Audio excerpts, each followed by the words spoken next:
guys, J.A. Graves, physical therapist, strength coach here on another exciting Mobility Monday. Today we're going to talk about ways in which you can stretch out the posterior capsule of your hip. All right guys, like I said, we are going to talk today about different ways in which you can stretch out the posterior capsule of your hip. Now, if you're not sure what I'm talking about, the posterior capsule of your hip is right back here.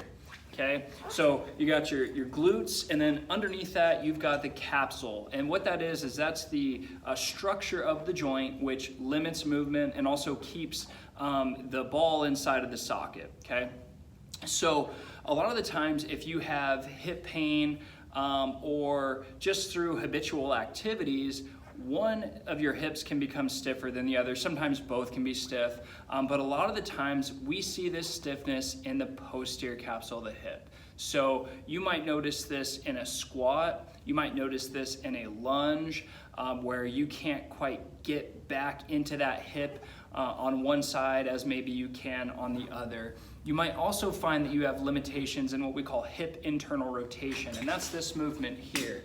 You know, taking the leg and rotating it in like that.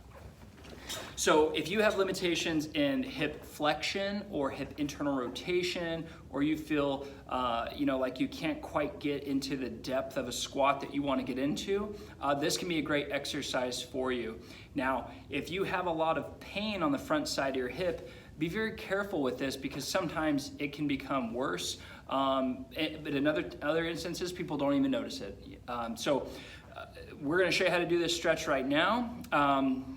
So take a look. You're going to start in a position, leaning over top of something, and we do this so that you can relax the muscles of your lower back. Sometimes they can become so tight that they don't let you quite get the most out of this exercise. So you're going to start bent over like this, and in this particular case, I'm going to lift my right foot off the ground. Let me turn a little bit here for you, and I'm going to take my right knee and drop it down towards the floor like this. Okay, so here's my starting position. I'm going to drop it down. Sometimes just in this position alone you'll start to feel a stretch in the back side of the hip here, but we're going to add more to it. So you're going to take that knee, drop it down, push it down towards the floor, and then from here there's a couple different things you can do. You can rock your body back and forth, and you're going to feel more of a stretch as you go back. You can shift your hips side to side. You'll feel more of a stretch. In this particular case, as I go to my left, okay? Or you can do some squats in this position. So again, we're pushing the knee down, and then we're just going to squat.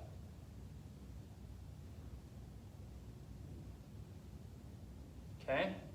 So as you're doing this, you'll feel a stretching sensation in the back side of the hip here. It might feel like you're stretching out your glutes, but what we're actually doing is pushing that ball back into the socket to the very depth of that socket and trying to stretch out some of that tissue on the backside there to allow the hip to move better. Again, if you feel groin pain or pain on the front side of your hip with this, get it checked out by somebody. But give it a try. This can do really good for those of you who might have stiffness with squatting, or like I said, limited hip internal rotation or limited hip flexion. So give this one a try, and thank you so much for tuning in on this Mobility Monday. We'll see you next week.